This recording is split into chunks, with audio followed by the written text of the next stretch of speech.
नमो सिद्धाणं नमो आयविज्ञानं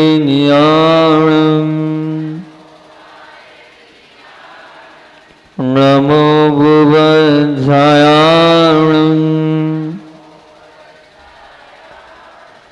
नमो लोये सवसावणं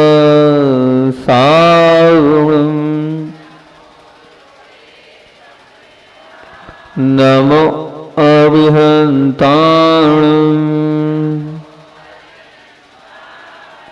नमो सिद्धाणं नमो आयविज्ञानं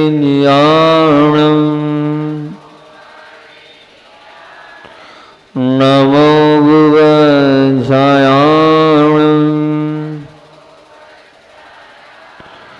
नमो लोये सवसावणं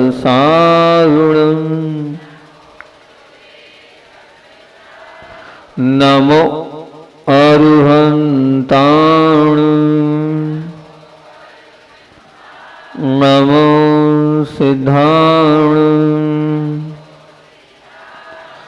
नमो आयविज्ञानं नमो भुवज्जायाणं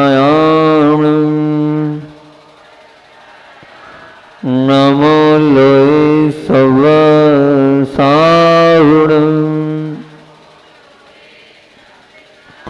बोलिए देवादिदेव 1008 मूल नायक श्री पांचनाथ भगवान की।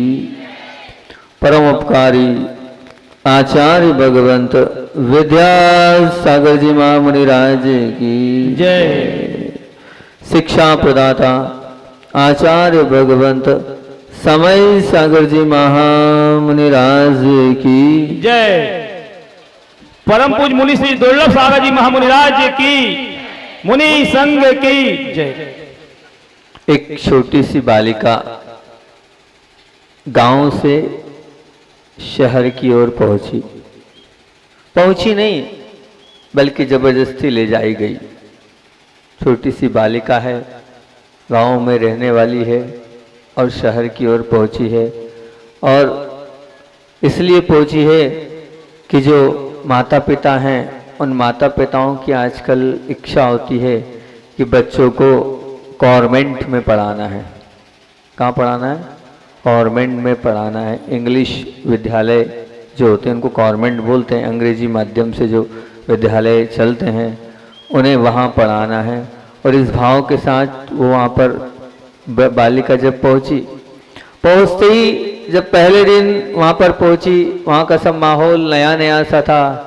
गांव का विद्यालय कुछ अलग सा था, लेकिन वहाँ का पूरा माहौल ही अलग था।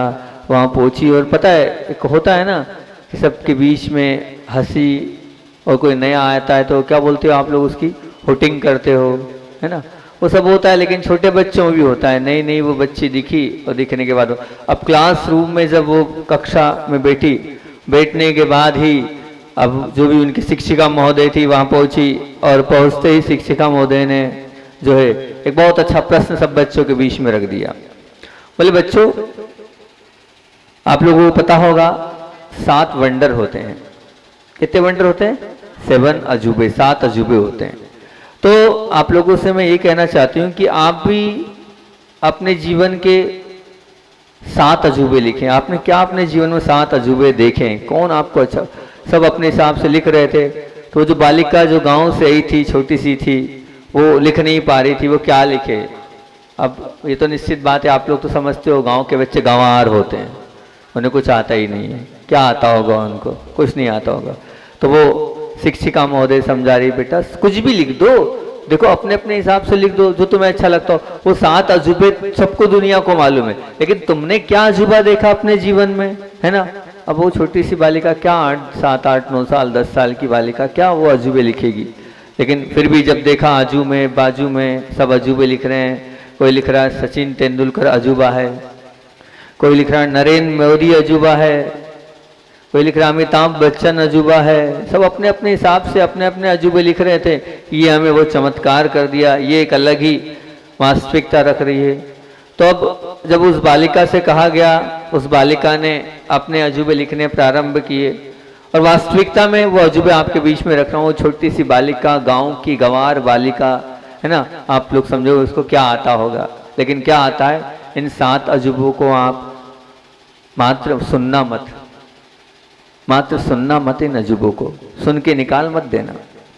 सुनाने के लिए इन अजूबों को आपके बीच में नहीं रख रहा हूं। मेरे बहुत प्रवचन, ये वाला फेवरेट प्रवचन है ये। इन अजूबों को अपने जीवन में उतारना कि वो बालिका क्या अजूबे बता रही है। एक एक करके एक एक अजूबे में बड़ा ही महत्व है, बड़ा ही जीवन को बदलने का सार उस छोटी सी बालिका ने बता दिया। बस हम उन अजूबों को सुनते जाएं और अपने जीवन में उतारते जाएं तो निश्चित रूप से हमारा जीवन एक नई दिशा पर पहुंच सकता है। एक नई दिशा देकर हमारा जीवन एक नई दशा में आ सकता है। पर हम स्वीकारें उन अजूबों को। हम सबके अंदर वो अजूबे हैं, लेकिन हम स्वीकार नहीं रहे, हम मान नहीं रहे। हम मान लेंगे तो निश्चित बहुत आगे बढ़ जाएंगे। उसने सबसे पहले अजूबा लिखा, वो पहला अजूबा उसने लिखा देखना। आप लोग बोलोगे महाराज जी क्या देखना, ये आंखें सबके पास है, तो ये कौन सा अजूबा हुआ। उसने जो उसकी डिटेलिंग करी, देखना, लेकिन किसको देखना, किसको देखना, अपने आप को। क्योंकि दूसरे को कोई हम समझ नहीं सकते, हम दूसरों को देखने चले जाते हैं, पर दूसरों को हम समझ नहीं सकते हैं, जान नहीं सकते। देखो मगर किसे, अपने आप को देखो। दूसरों को तो देखना ही नहीं है, उनके जीवन में तो झांकना ही नहीं है। क्यों मैं भटक रहा हूं दूसरों को जीवन को ढांकने के लिए।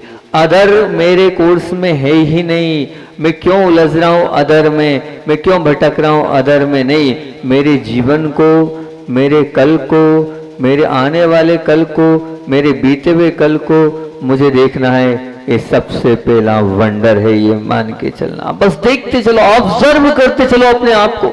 जब भी कोई बच्चा मेरे पास आता है, मैं बाहर पढ़ने जा रहा हूं, तो सुनो बहनों, मैं यही नियम और यही बात सबके बीच में रखता हूं कि देखो तुम्हें भेजा तो जा रहा है इतने ही आशाओं के साथ, माता पिताओं ने विश्वास के साथ तुम्हें भेजा हैगा कि जा, तू जा कुछ बन के आ।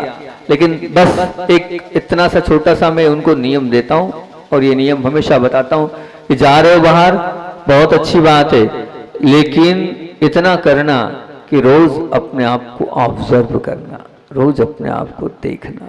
शाम को, रात को, जब समय मिल जाए, थोड़ा एकांत में विचार कर लेना कि मैंने सुबह से लेकर शाम तक क्या क्या किया है, और कुछ किया है तो उसमें क्या गलत किया है।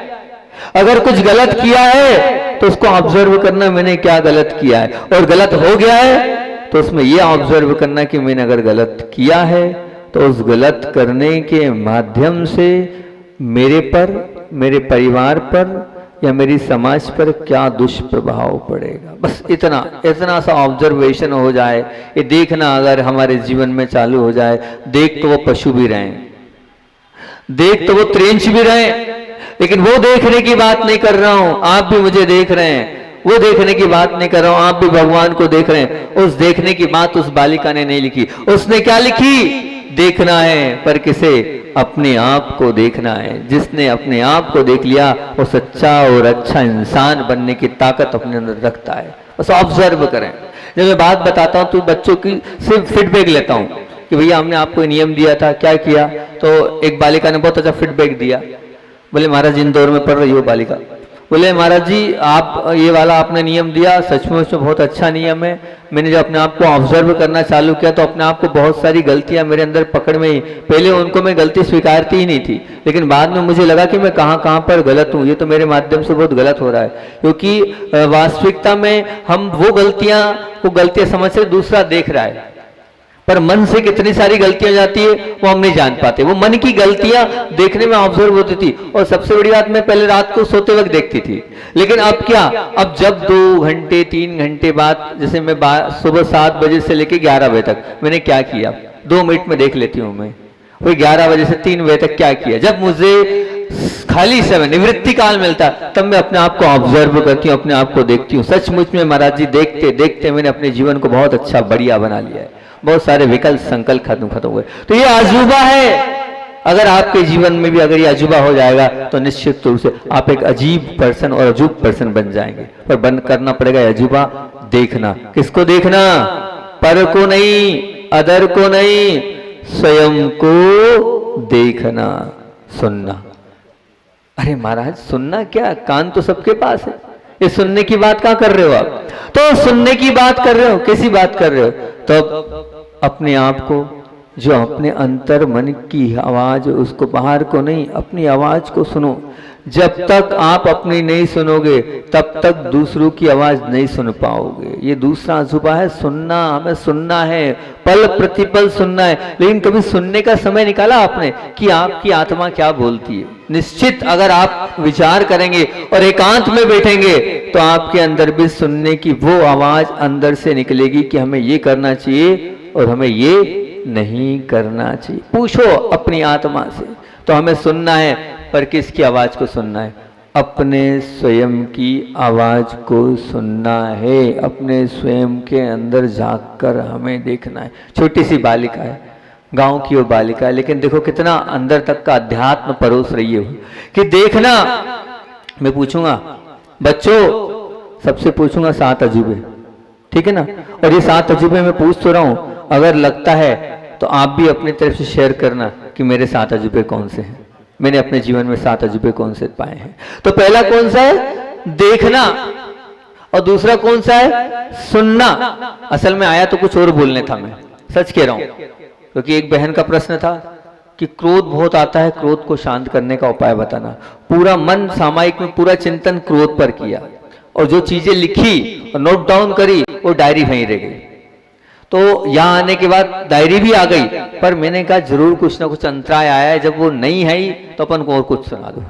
छोड़ो छाड़ो, आज क्रोध का मैटर छोड़ो, अगले संडे क्रोध पर अपन विचार कर लेंगे। तो अब ठीक है, नई चीज नई बात, ये आपको हम दूसरी बात सुना रहे हैं। तो वो क्रोध वाला प्रश्न तो हो सकता है आपका पुण्य रहेगा तो सबका क्रोध छुड़वा दूंगा, सबका क्रोध छुड़वा दूंगा। अगले देखते हैं अगले रविवार अगर वो क्रोध पर बात हो पाई तो पहला था देखना, दूसरा था सुनना और तीसरा था सोचना और विचार करना। क्या बात है, सोच तो हम रहे महाराज और विचार तो पल प्रतिपल करते रहते हैं। ये तीसरा अजूबा क्या है? तो उन्होंने कहा है सोचना और विचार करना। क्या सोचना और विचार करना? ये भी अजूबा। सोचो, लेकिन किसके विषय में? अपने आने वाले भविष्य के विषय में सोचो। सोचना है, पर मुझे भविष्य में क्या बनना है वो सोचो। कभी सोचा आपने कि मैं भविष्य में क्या मुझे बनना है और क्या मैं वहां तक पहुंच पा रहा हूं? कभी सोचा आपने, विचार किया?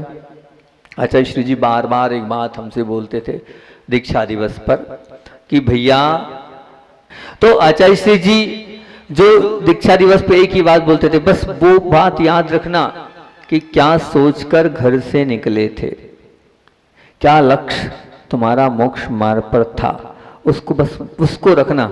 वो रखोगे तो आगे तक तुम्हारा कल्याण हो जाएगा। और वो गुण हो गया तो समझना पूरा खत्म हो गया। तो विचार करो मुझे क्या बनना है, मेरा क्या लक्ष्य है, एक। और दूसरा विचार करना है कि मेरे संबंध कैसे अच्छे बन सकते हैं सबसे, उस पर विचार करना।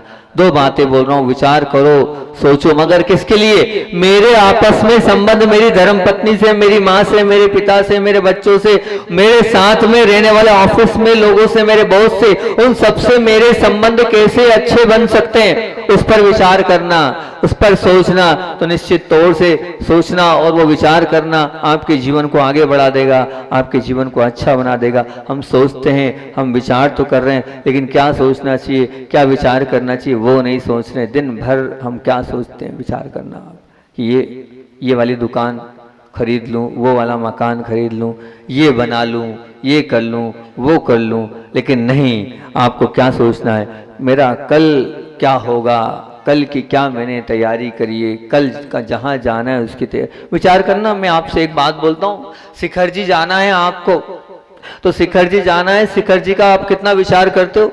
अरे वहां पर है कि नहीं, गुणायतन में फोन लगा देते हो कि कमरा है कि नहीं है, व्यवस्था है कि नहीं है, रिजर्वेशन महीने भर पहले से करा देते हो। सब बात की व्यवस्था होती, खाने की, पीने की, रहने की, सब आप अभी से तैयारी से जाते हो। बिना तैयारी के यहाँ जितने बेटे कोई नहीं जाता है, सब पूरी तैयारी से जाते हैं, पूरा उससे जाते हैं।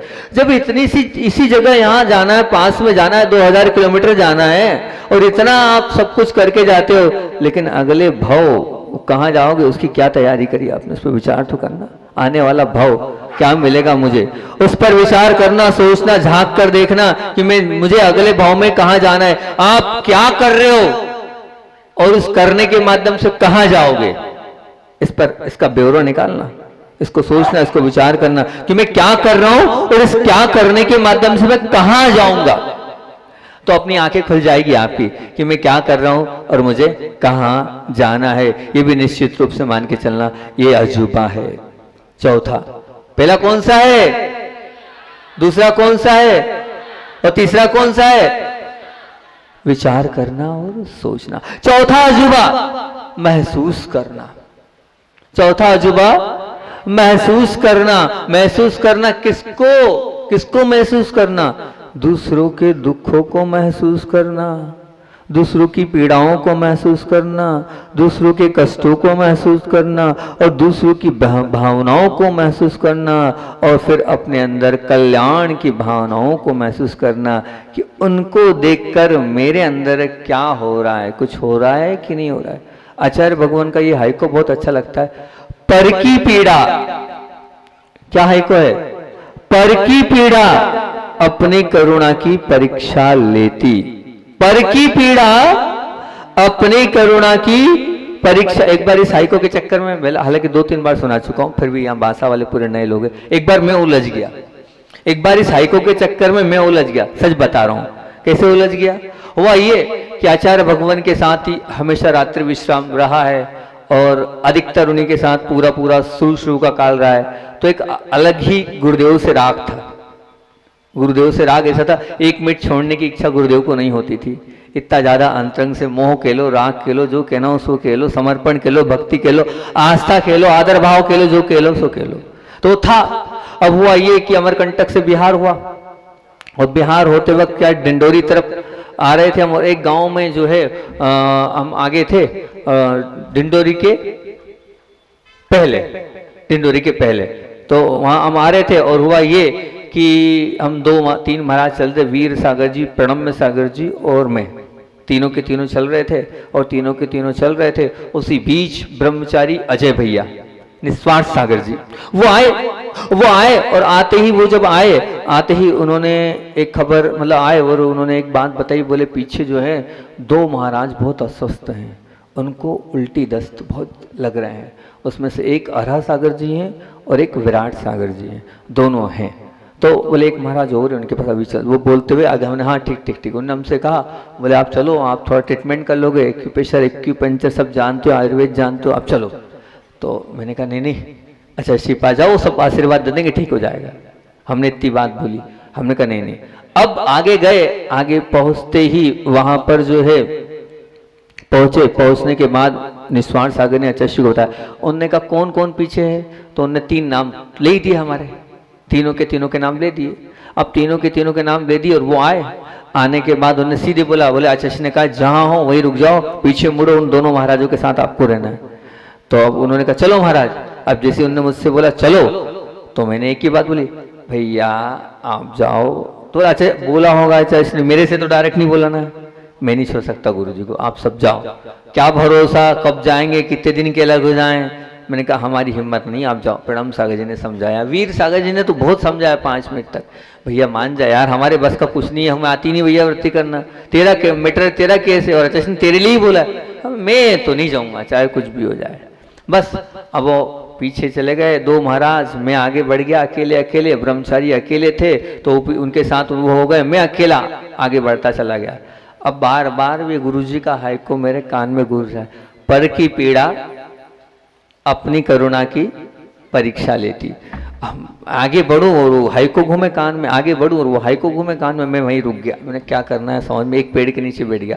5-7 मिनट तो खूब चिंतन कर रहा हूँ, मैं क्या करूँ। एक तरफ तो कोई अस्वस्थ साधु और एक तरफ गुरुजी दिख रहे हैं, क्या करूँ क्या नहीं करूँ, क्या करूँ क्या नहीं करूँ। तब मुझे ये हाइको ने एक ही राह दी कि नहीं, अपने को पर की पीड़ा है, और जब गुरुदेव ने आज्ञा भेजी है तो गुरु की आज्ञा सम्यक दर्शन होती है। उन्होंने नाम लेके बोला दुर्लभ से बोल देना, वो चला जाएगा।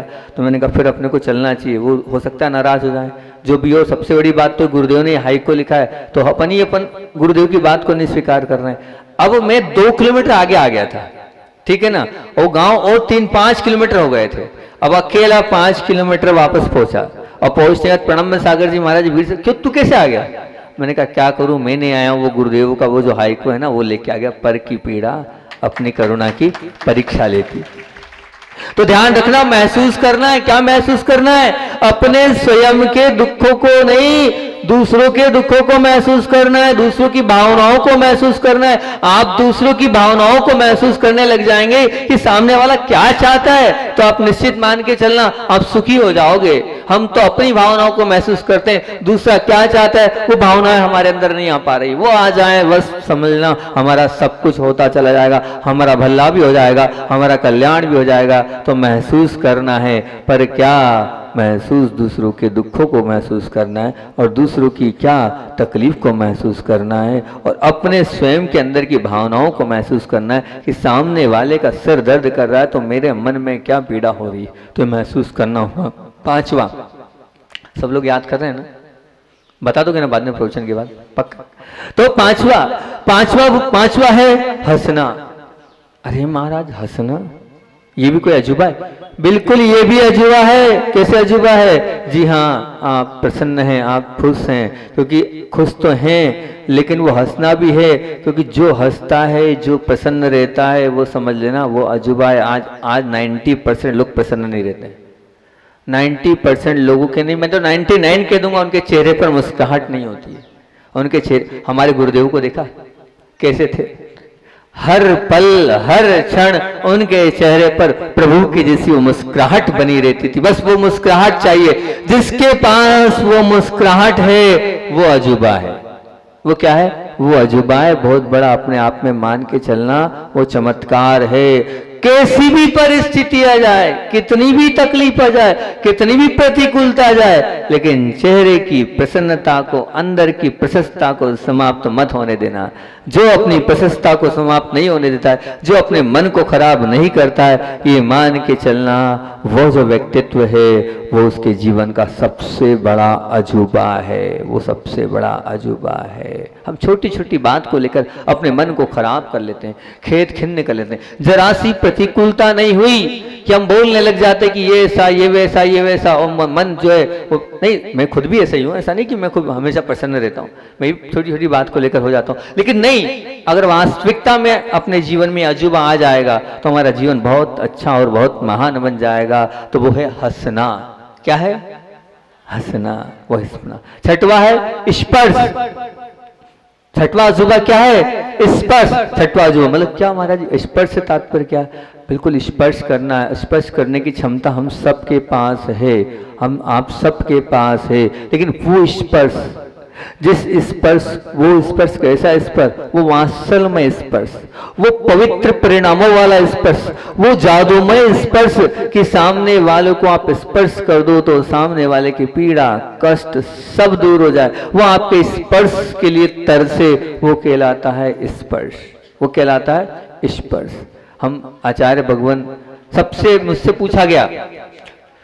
पूछा गया कि आपको सबसे अच्छा स्पर्श कौन सा लगा पूरे जीवन काल में? सबसे ज्यादा अच्छा स्पर्श कब लगा आपको कि आपको लगा ये चीज स्पर्श करी तो आपको सबसे ज्यादा अच्छी अनुभूति हुई? तो मैंने उन लोगों को एक ही जवाब दिया कि मेरे पूरे जीवन का अगर स्पर्श मुझसे पूछोगे किसने कब स्पर्श मेरा बहुत अच्छा लगा, तो वो लगा मुझे जब मेरी दीक्षा हो रही थी और दीक्षा के समय गुरुदेव आए थे और गुरुदेव ने जब संस्कार दिए और संस्कार देने के बाद साथिया बनाया और जब सिर पर हाथ रखा तो वो मेरे जीवन का सबसे उत्कृष्ट स्पर्श था। मैं उस स्पर्श को महान मानता हूँ कि उस स्पर्श ने मुझे यहाँ तक बिठा दिया और आज यहाँ बैठा हूँ तो उस स्पर्श की बदौलत बैठा हूँ। बस वैसा स्पर्श आपका हो जाए, वो स्पर्श आपका हो जाए। इतनी भावनाएं अंदर से रखो कि अगर मैं किसी को स्पर्श करूँ तो वो स्पर्श के माध्यम से सामने वाले की पीड़ा, कष्ट सब हट जाए। वासना भरी स्पर्श की बात नहीं होना चाहिए, कल्याण भरी स्पर्श के अंदर से भावनाएं होनी चाहिए, पवित्रता भरी स्पर्श की बात होना चाहिए। वो जादू भरा स्पर्श की बस आप टच करो और सब कुछ ठीक हो जाए। आपके अंदर वो भावना हो कि मैं मेरे पिताजी का सर दबाऊंगा, मैं मेरी माँ का सर दबाऊंगा, मैं मेरे माँ के पैर दबाऊंगा, तो मेरे इस स्पर्श से वो सब दर्द समाप्त हो जाए, वो स्पर्श से सब पीड़ा और कष्ट समाप्त हो जाए। ऐसा कोमल स्पर्श आपका होना चाहिए, ये मान के चलो। वो स्पर्श स्पर्श, वो क्या है ऐसा स्पर्श? वो स्पर्श जब होगा जब अंदर में दया होगी, अंदर में पवित्रता होगी, तब वो स्पर्श हुआ कि आप हाथ लगाओगे और सामने वाला ठीक हो जाएगा। बस वो हो जाए तो समझना वो वाला स्पर्श आपके जीवन में अजूबा है। पहला कौन सा, दूसरा कौन सा, तीसरा कौन सा, चौथा कौन सा, पांचवा, छठवा वात्सल्यमय स्पर्श, और सातवां है क्या? सातवां बहुत बड़ा है और बहुत कठिन है। वो हो जाएगा तो सच में वो भी एक अजूबा ही है, वो सातवां भी अजूबा है, प्रेम करना। प्रेम करना भी अजूबा है। हम तो करते अपनी पत्नी से प्रेम, हम तो करते अपने बच्चों से प्रेम महाराज जी, तो ये तो अजूबा हमारे जीवन में नहीं। इस प्रेम की तो मैं बात ही नहीं कर रहा हूं। मैं किस प्रेम की बात कर रहा हूं? जिस प्रेम में कोई शर्त नहीं हो, जिस प्रेम में कोई अपेक्षा नहीं हो, और वो जो प्रेम निस्वार्थ भाव से किया जाता है, उस प्रेम की बात कर रहा हूं। उस प्रेम को आपके जीवन में उतारना चाहता हूं। ये प्रेम तो आप सब करो, प्रेम नहीं है, वो राग है, वो वासना है जो आप प्रेम कर रहे हो। वो प्रेम और वो राग की तो मैं आप लोगों से चर्चा ही नहीं कर रहा हूं। मैं चर्चा उस प्रेम की कर रहा हूं जहां पर निस्वार्थ भाव हो, बिना कंडीशन का हो, बिना शर्त का हो, बिना अपेक्षा का हो, वो प्रेम कहलाता है। बचाओ, ये आपके जीवन में अजूबा है। कहीं किसी से आप बिना कंडीशन के प्रेम करते हो, बिना अपेक्षा के प्रेम करते हो? बताओ, है कोई कि बिना अपेक्षा के प्रेम होता है? मैं तो मानता हूं बिना अपेक्षा के बहुत कम जगह प्रेम होता है, लेकिन होता है कहीं कहीं कहीं। मुझसे अगर कोई पूछे कहाँ होता है बिना अपेक्षा के प्रेम, तो गुरु के प्रति जब भी प्रेम होता है वहां कोई अपेक्षा नहीं होती है, ध्यान रखना। और अगर अपेक्षा से गुरु से जुड़े हो तो अभी आप सच्चे भक्त नहीं हो। बिना अपेक्षा से गुरु से जुड़ो, बिल्कुल कोई कंडीशन नहीं होनी चाहिए। निस्वार्थ भाव के साथ गुरु से जुड़ो, किसी कारणवशात गुरु से मत जुड़ना, तो बहुत अच्छा हो जाएगा। प्रेम करना है, लेकिन कैसे प्रेम करना है? निस्वार्थ भाव से, बिना किसी शर्त के, बिना अपेक्षा से अगर आप प्रेम करोगे तो सब कुछ आपका होता चला जाएगा। मैं करूं, बिल्कुल।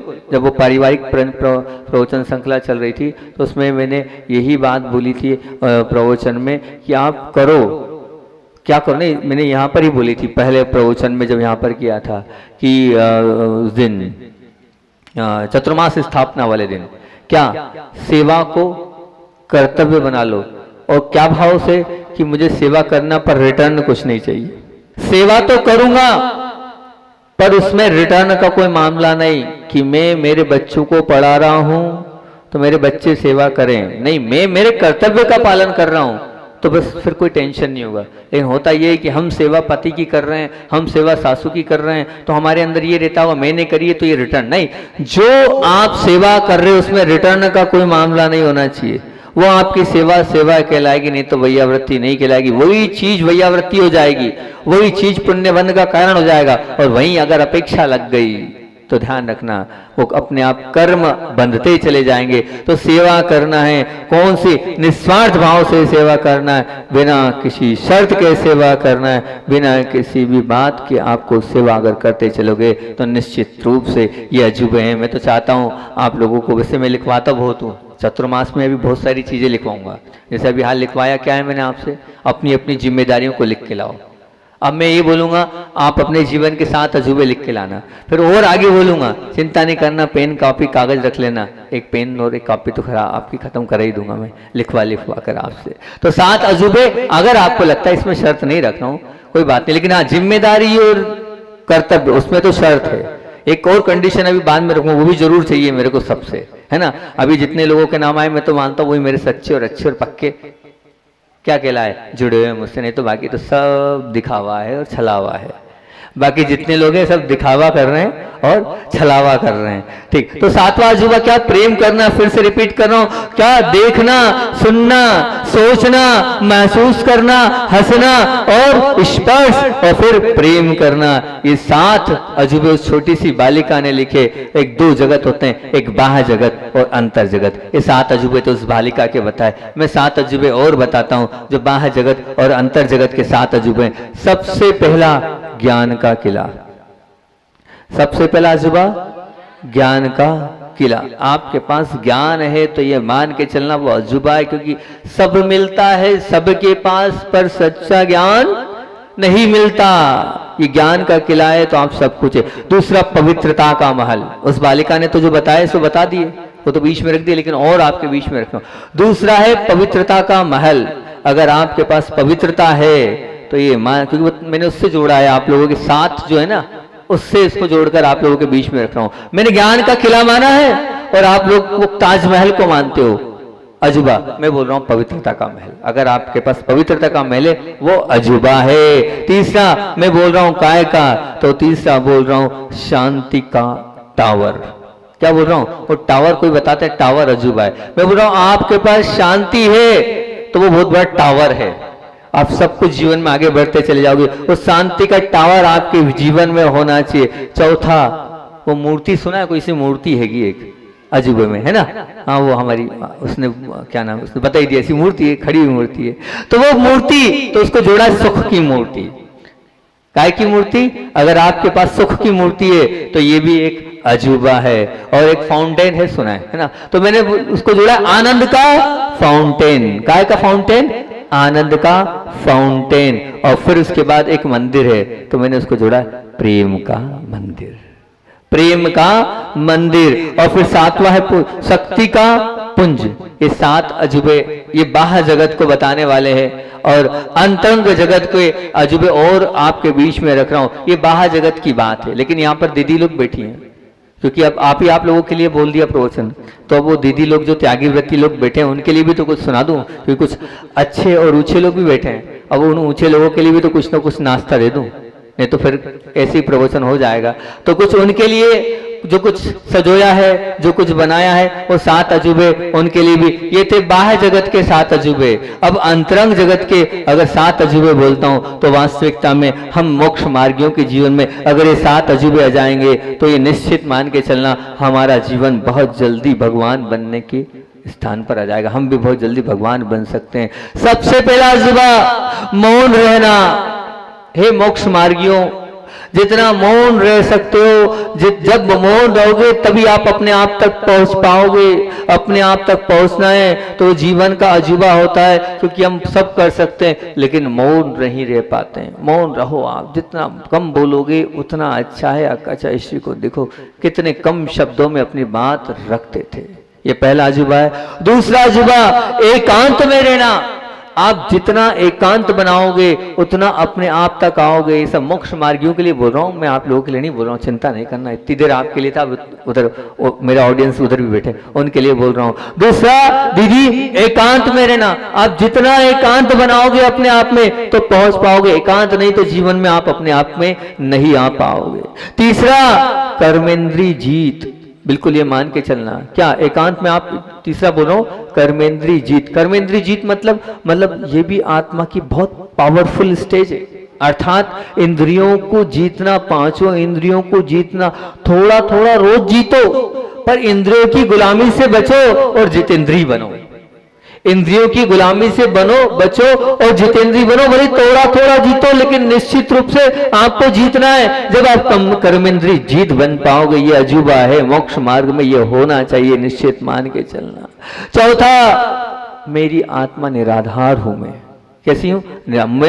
मुझे किसी की आवश्यकता नहीं है। ये एक अजूबा है।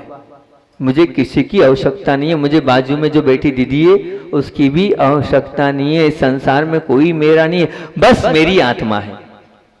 2-5 मिनट तो इस अजूबे के साथ अपने जीवन को जी लें कि मेरी कोई मित्र नहीं है, मेरा गुरु भी नहीं है, मेरे प्रभु भी नहीं है। मेरा कौन है? मेरी आत्मा है। बस ये 5 मिनट के लिए अगर मेरी आत्मा है तो ये मान के चलना, ये भी बहुत बड़ा अजूबा हो जाएगा। मौन में रहना, एकांत में रहना और कर्मेंद्री जीतना, और मैं निराधार हूं, मुझे किसी की कोई आवश्यकता नहीं है। और 5वां, साक्षी होकर देखना। मतलब अपने आप को ड्रामे के रूप में देखना, दूर खड़े हो जाना। और जो मैंने भी हाल बोला था आपको कि अपने जीवन का अवलोकन करना।